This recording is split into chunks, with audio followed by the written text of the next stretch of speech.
Hey everybody, it's Kanisha Bainar from BoldLivingToday.com. Happy June, rabbit to everybody. I hope everybody is taking good care of themselves and resting when they need to, and just being safe, and also advocating against hate and oppression. I just wanted to come here and thank everybody for all the great work they're doing in regards to dismantling systemic racism. It's been a tough week. Last week was absolutely devastating, and May was a crazy month on top of being in a pandemic.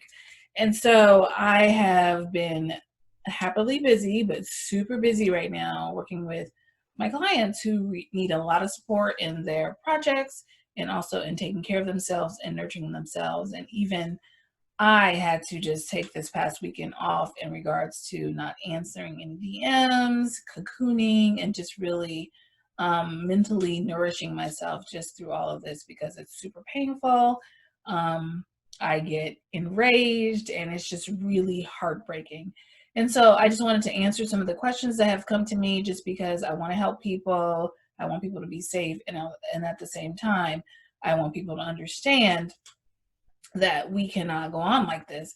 And it's not that I'm saying anything new. It's not that I'm saying anything I haven't said before. It's not something that I haven't been on the streets protesting before.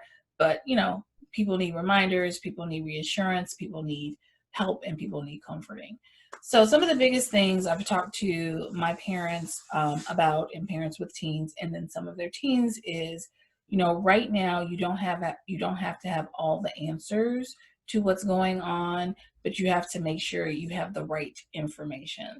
So make sure you're consuming information and news from reputable advocates who are supporting Black Lives Matter, who are on the streets and organizing protests. So make sure you're getting information from the right places.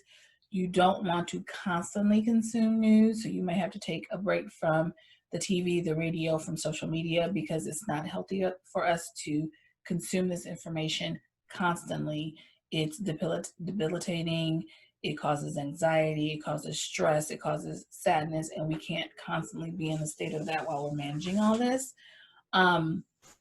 Spend time as much as possible with people who you don't have to over explain yourself to, who you do not have to take the time to explain why you're feeling the same way you are.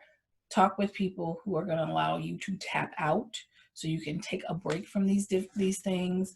I mean, one of the biggest pieces of resistance that I often talk about is taking care of yourself, thriving, even when the odds are stacked against you, building your resilience around being vulnerable and asking for what you need, and at the same time creating a space for yourself that allows you to fully be you, unapologetically, without having to edit yourself and without having to over explain yourself. I mean, that's a huge part of being bold. It's owning your boldness and letting people know that this is what I need, this is what I need you to do for me, and this is what's going to help the situation.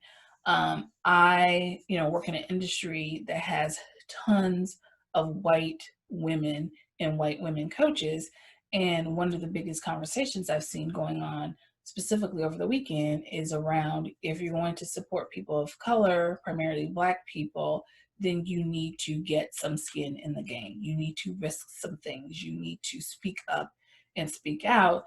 And I was in an interview earlier today, and I talked about in 2017, when the big Charlottesville terrorist type rally went on, or whatever you want to call that mess. When that went on, I lost some colleagues, I lost some friends, just because they said, that's happening over there. I don't need to talk about it on my platform. I don't need to bring a message about it. That's not what my work is about. And that is what my work is about. That's what my work has always been about. Me going into my career as an educator has always been about bringing equitable education to all the students that I worked with, primarily Black and Brown. So I've never left that message. I've never veered away from that. And, I have some relatives who always say, sometimes you get a little too vocal on your platforms. And I like hearing that, because that's who I am and that's what I'm going to do. So if you have people who are concerned about your welfare because you're speaking up and out, then hand them the microphone so they can also speak up and out with you, so you don't have to do it by yourself. Tell them, don't worry about me saying too much. I worry about you not saying enough, because that's a fact. We have to be talking about this. It's not going to go away until we dismantle it, until we really understand our history and how these things are happened, how these things consistently continue to happen. It's not going to change.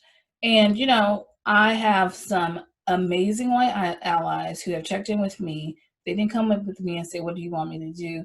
They said, I want you to know I love you. I got you. This is what I'm doing. Don't respond to this message. They didn't ask for anything.